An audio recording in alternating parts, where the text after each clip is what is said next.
Hello everyone, class 9 physics के batch में आप सभी का स्वागत है। और 9th में हम आपको मोशन चैप्टर के बारे में लगातार बता रहे थे कि मोशन क्या होता है, कैसे चलता है, और कल ही अभी इसके ग्राफ के बारे में बताए। आज जो है ग्राफ में स्पेशली जो वेलोसिटी टाइम ग्राफ होता है,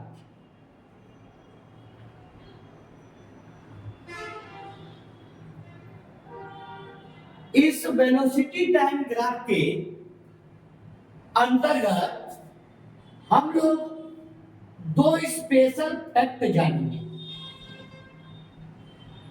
जिसको 9th में पढ़ने वाले बच्चे भी ज्यादातर नहीं जानते हैं और 11th तक पहुंचते पहुंचते उनको इसके बारे में जानकारी होती है।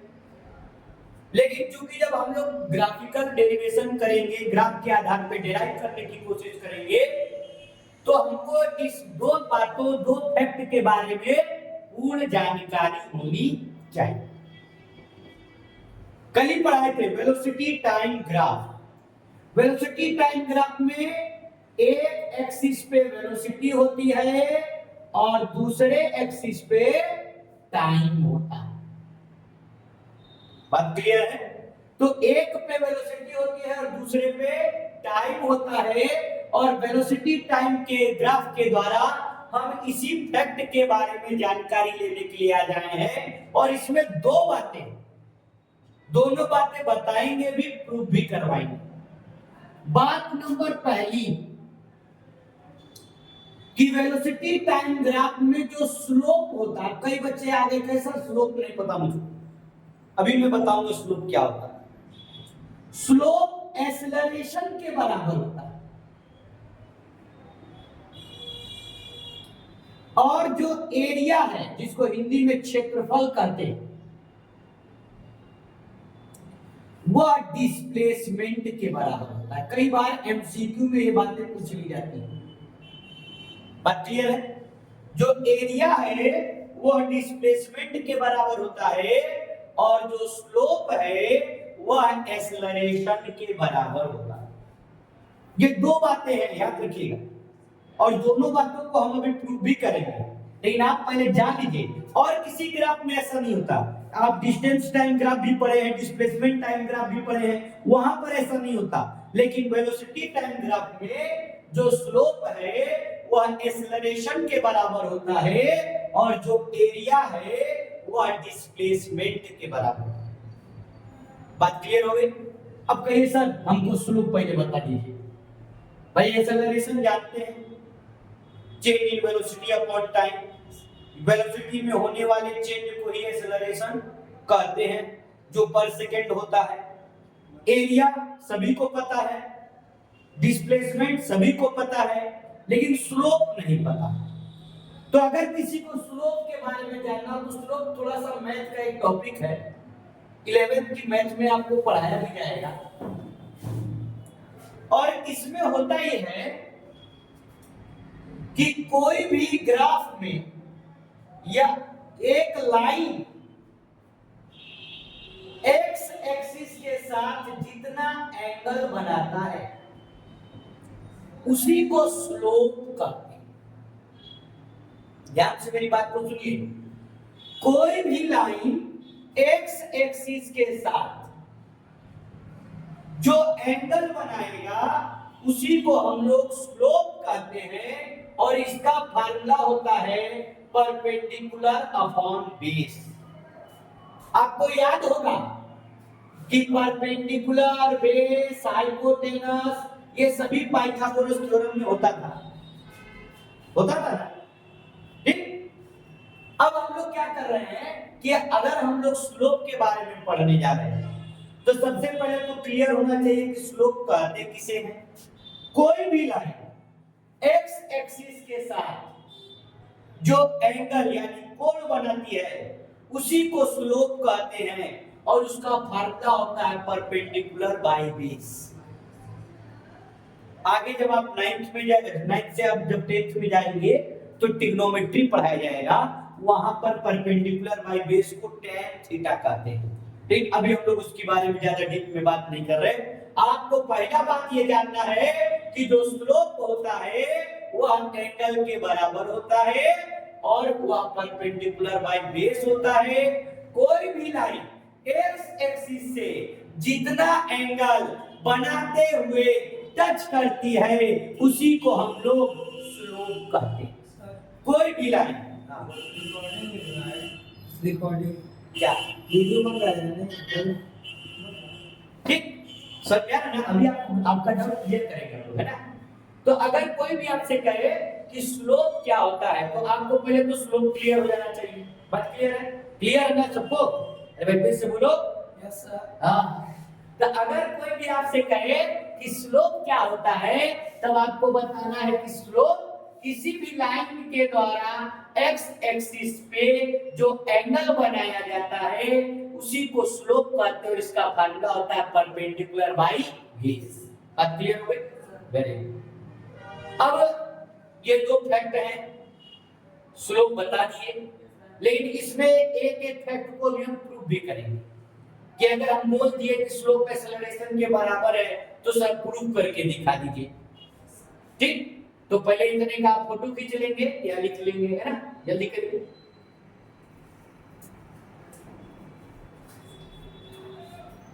हो गया?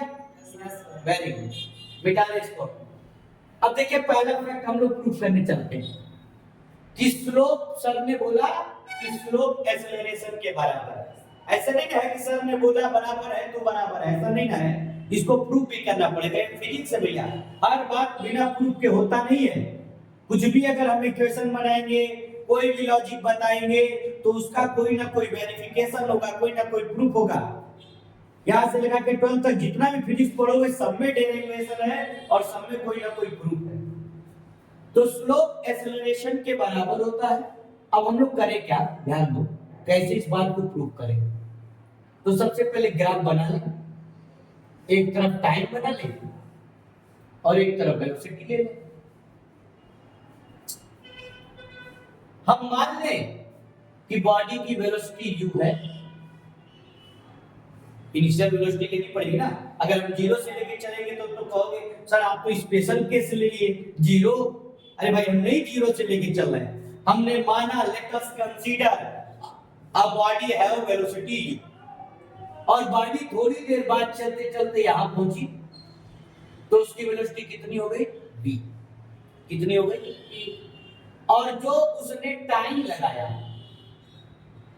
वो टाइम हो गया आपका t।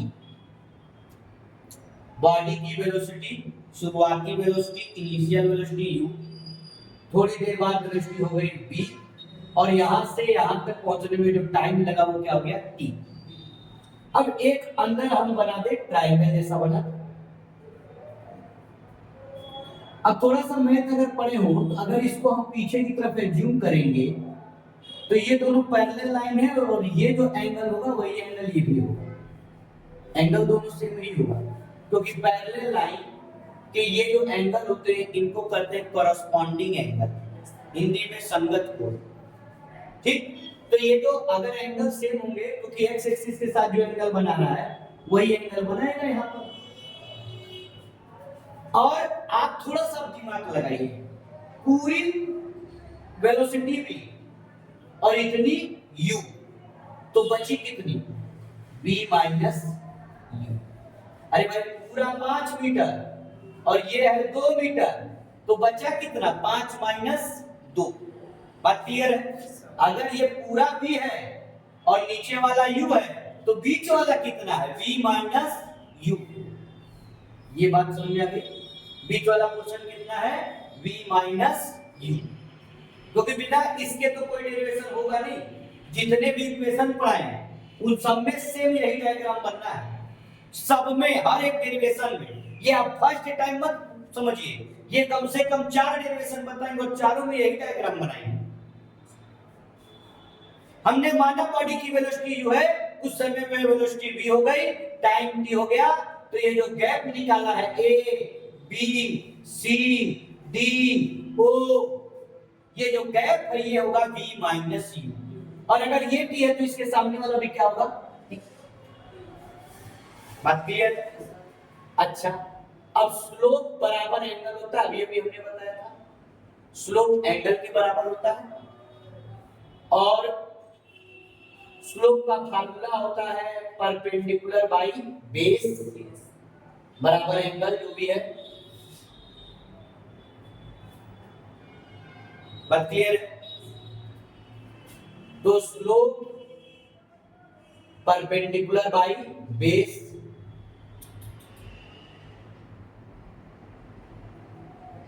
स्लोप परपेंडिकुलर, यही ना होगा।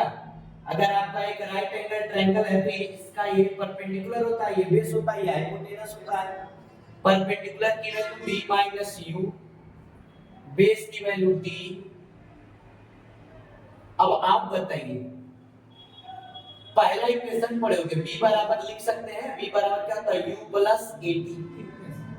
पुट इक्वेशन 1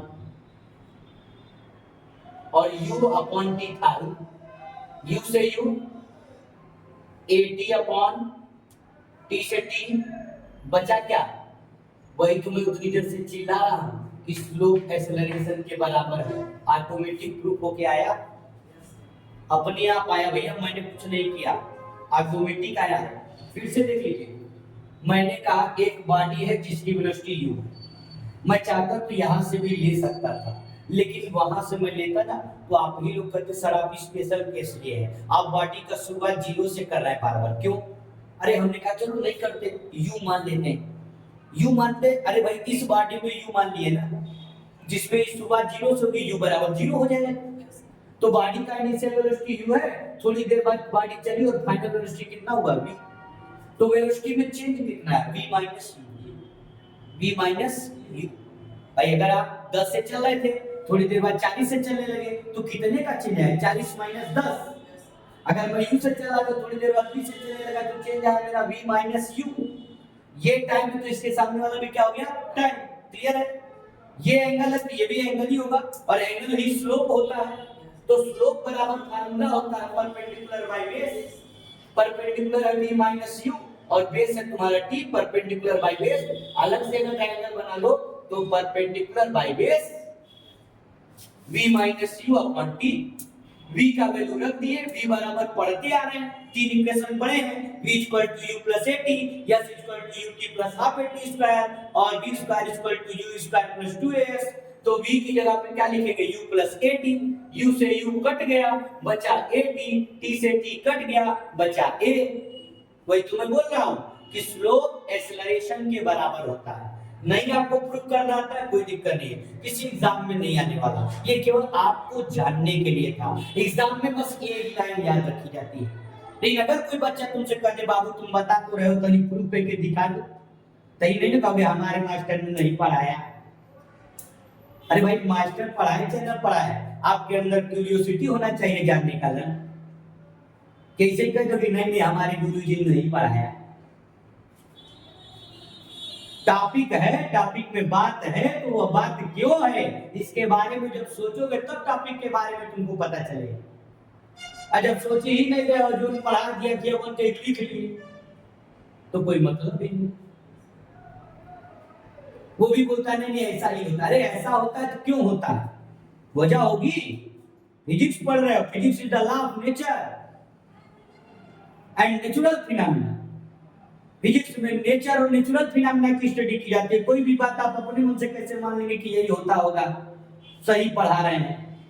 वो सब पहले के समय में था, लोग जो मान लेते थे आप लिख लेते थे, क्योंकि तब अपने पास जाति बातों का प्रूफ नहीं था, सोशल मीडिया इंटरनेट ये सब नहीं था, नहीं तो सर्च मार के देख लेते क्या होता है। लेकिन आज के समय में क्या है, सब कुछ है और उसके अकॉर्डिंग आपको काम करना है।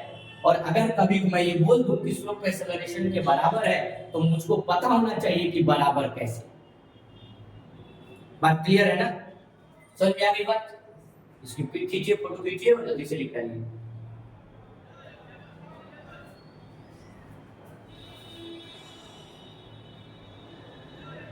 हो गया? चलिए, तो एक फैक्ट के बारे में आज हम लोगों ने पढ़ लिया है। अब अगले में हम लोग पढ़ेंगे कि स्लोप डिस्प्लेसमेंट के बराबर। बात समझिए? ठीक, या अभी 2 मिनट लगेगा, देख लिया जाए, है ना? मिटा लें इसको। सेम डायग्राम रहेगा, बस एंगल हटा देना। ए सेकंड फैक्ट, एरिया डिस्प्लेसमेंट के बराबर होता है। अगर इस बात को समझना है,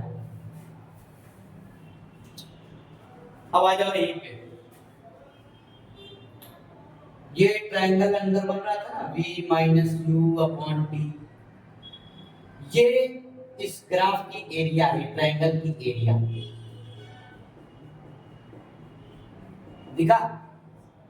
ट्रायंगल का एरिया कैसे निकालते हैं? Half base into height. Half base में क्या टाइम, और हाइट में क्या है v minus you. v minus you मतलब वेलोसिटी, एक तरीके की v माइनस यू मतलब वेलोसिटी, 1/2 टाइम और वेलोसिटी। भाई घटाएंगे तभी वेलोसिटी ही निकल के आएगी। तो वेलोसिटी का मतलब, अगर आप पढ़े हो, वेलोसिटी बराबर क्या होता है? Displacement upon time. टाइम से टाइम आ गया कि नहीं लास्ट में? हाँ आया वो अलग बात है, लेकिन आया ना कि एरिया डिस्प्लेसमेंट के बराबर होता है, ये सेकंड फैक्ट है। स्लोप एक्सेलरेशन के बराबर होता है और एरिया डिस्प्लेसमेंट के बराबर होता है। और हाफ इसलिए आया क्योंकि हमने आधा ही डायग्राम लिया ना, नीचे वाला भी लेते तब भी आता, तब भी आता। एक ट्रायंगल लिया, नीचे रेक्टेंगल है, रेक्टेंगल का भी एरिया भी निकालेंगे तो टोटल आ जाएगा। बात सुनिए गई? तो किसी भी वेलोसिटी टाइम ग्राफ का जो एरिया है वो डिस्प्लेसमेंट दिखाता है। कैसे? हमने एक ट्रायंगल जो अंदर बना उसको लिया, हाफ लगाया, बेस लगाया, हाइट लगाया।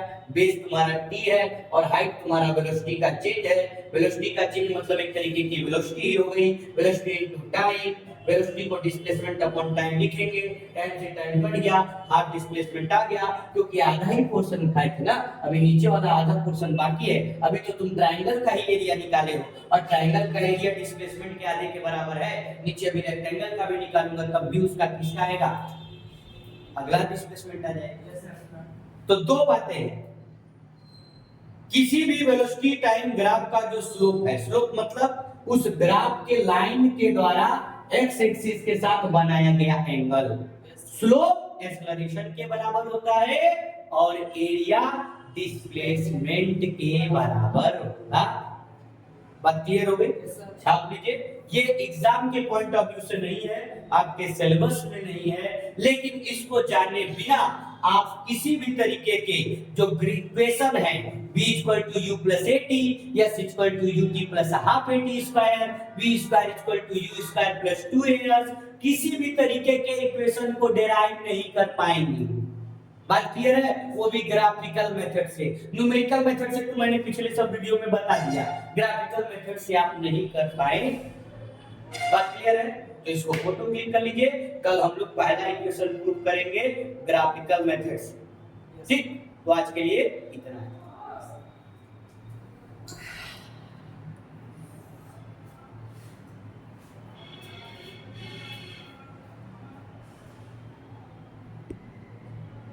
ठीक है, पूरा आ रहा है।